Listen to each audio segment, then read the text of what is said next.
misiones específicas cuando entraran en Birmania.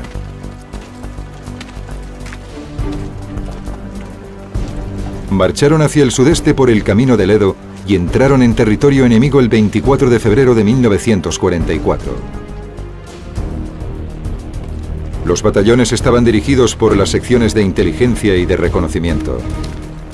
Los hombres las llamaban I+R. Uno de los soldados más condecorados de la historia militar estadounidense fue un merodeador, líder de una sección I+R llamado Logan Weston. En mi sección había 55 hombres. Trabajábamos entre 12 y 24 horas por delante del siguiente batallón.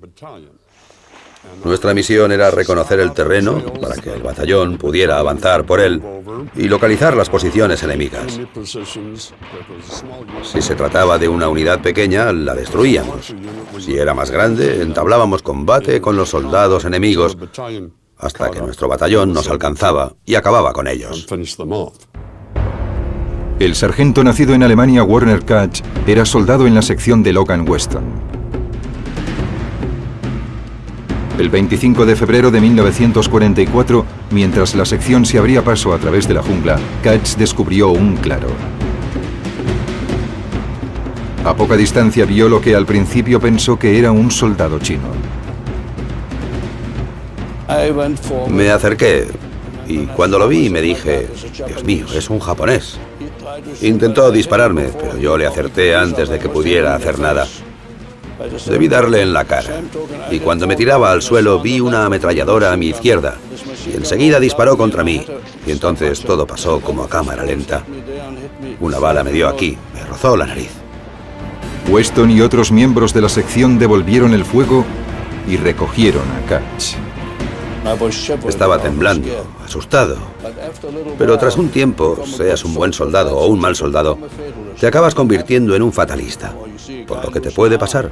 Ves a un tipo perder un brazo o a otro que muere a tu lado. Y es muy triste. Te gustaría largarte de ahí. Pero sabes que tienes que luchar. Te conviertes en un ser humano diferente. Piensas diferente. Werner Katz fue el primer merodeador que mató a un enemigo. La bala que le rozó la nariz también le marcó como el primer merodeador herido.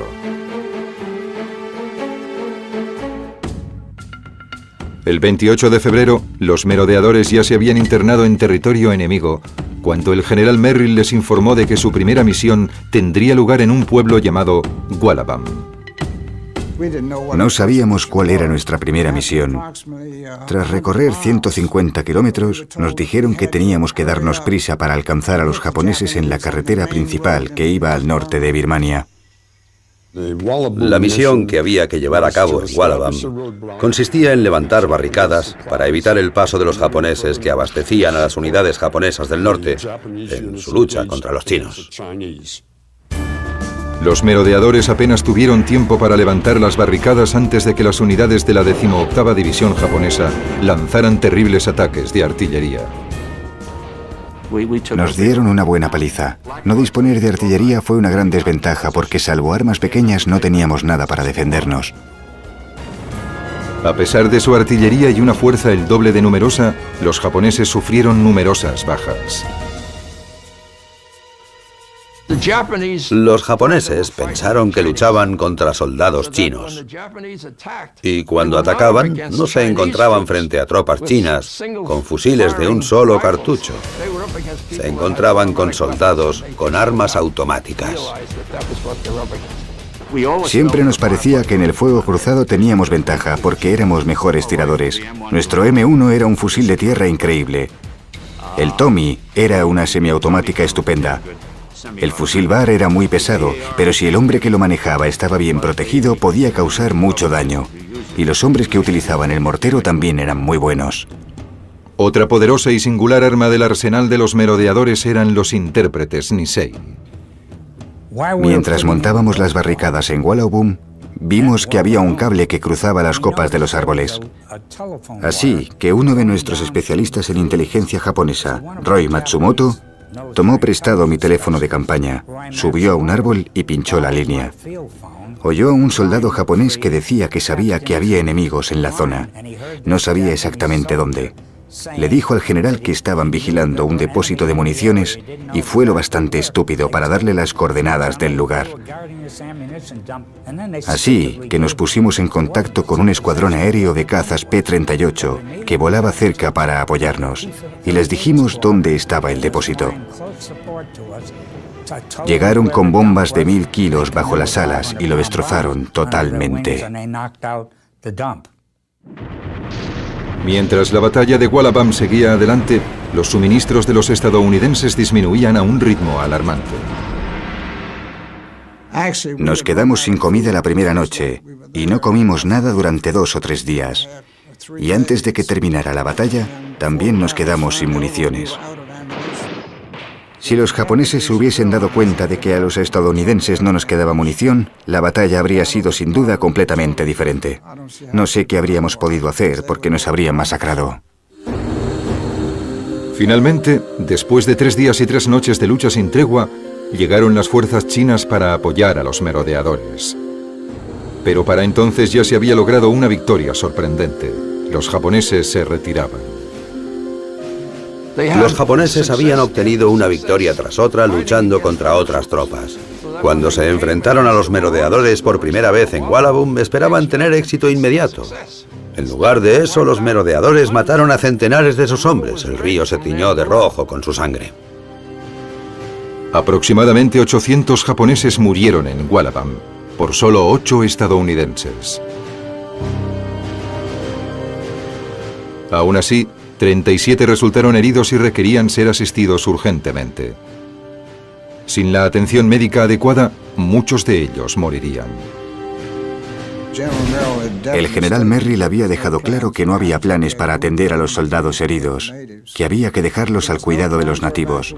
No había plan de evacuación. Lo que realmente funcionó durante la batalla de Wallabum fue descubrir que en los pequeños aviones Piper Cub, que llegaban para traer mensajes y otras cosas, podíamos meter a un herido en cada avión.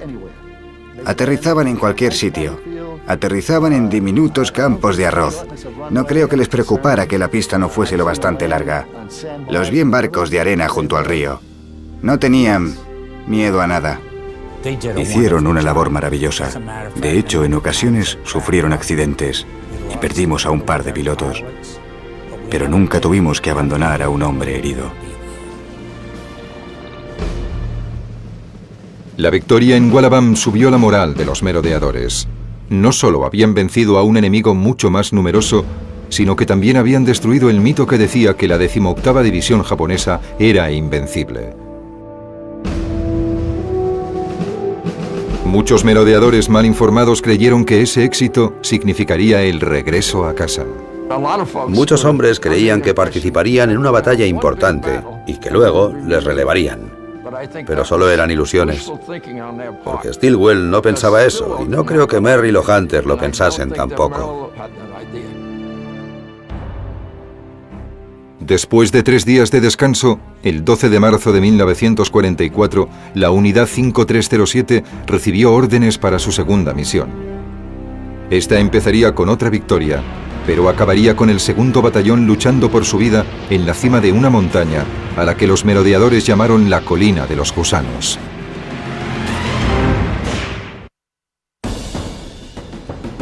Antes de que los merodeadores pudiesen iniciar su segunda misión, tenían que conseguir los suministros que tanto necesitaban. Pero la tarea de abastecer a la Unidad 5307 era una misión extremadamente peligrosa. La técnica que usábamos para lanzar los suministros la habíamos aprendido de los Chindits de Wingate, con quienes nos habíamos entrenado en la India. Era la única manera de conseguir abastecer a los soldados que estaban detrás de las líneas enemigas. Había que utilizar aviones para transportar todo el armamento, toda la comida, y era necesario que los pilotos fuesen muy hábiles.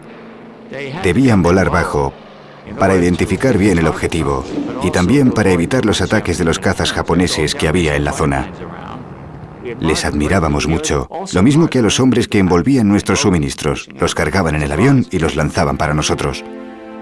Una vez abastecidos, el 11 de marzo de 1944, los tres batallones tuvieron que separarse. Una decisión que pronto resultaría desastrosa.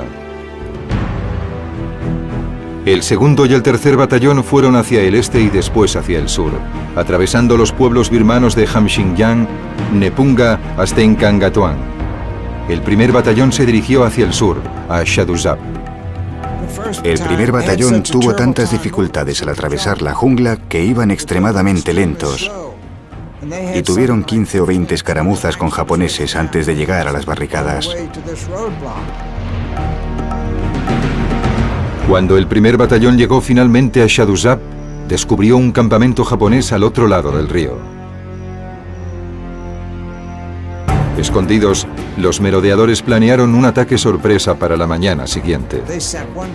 Enviaron un equipo de combate al otro lado del río y mantuvieron otro equipo en el campamento, desde donde podían apoyarles. Sorprendieron a los japoneses mientras se levantaban y tomaban el desayuno, y acabaron con ellos. Cuando el primer batallón llegó a Shaduzab, los otros dos batallones de merodeadores ya habían levantado sus barricadas.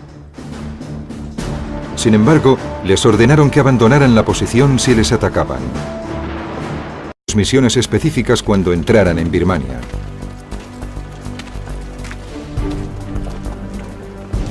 Marcharon hacia el sudeste por el camino del Edo y entraron en territorio enemigo el 24 de febrero de 1944. Los batallones estaban dirigidos por las secciones de inteligencia y de reconocimiento. Los hombres las llamaban I+R. Uno de los soldados más condecorados de la historia militar estadounidense fue un merodeador, líder de una sección I+R llamado Logan Weston. En mi sección había 55 hombres. Trabajábamos entre 12 y 24 horas por delante del siguiente batallón. Nuestra misión era reconocer el terreno. El 25 de febrero de 1944, mientras la sección se abría paso a través de la jungla, Katz descubrió un claro. A poca distancia vio lo que al principio pensó que era un soldado chino.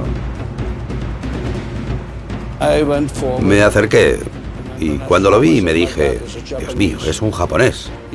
Intentó dispararme, pero yo le acerté antes de que pudiera hacer nada.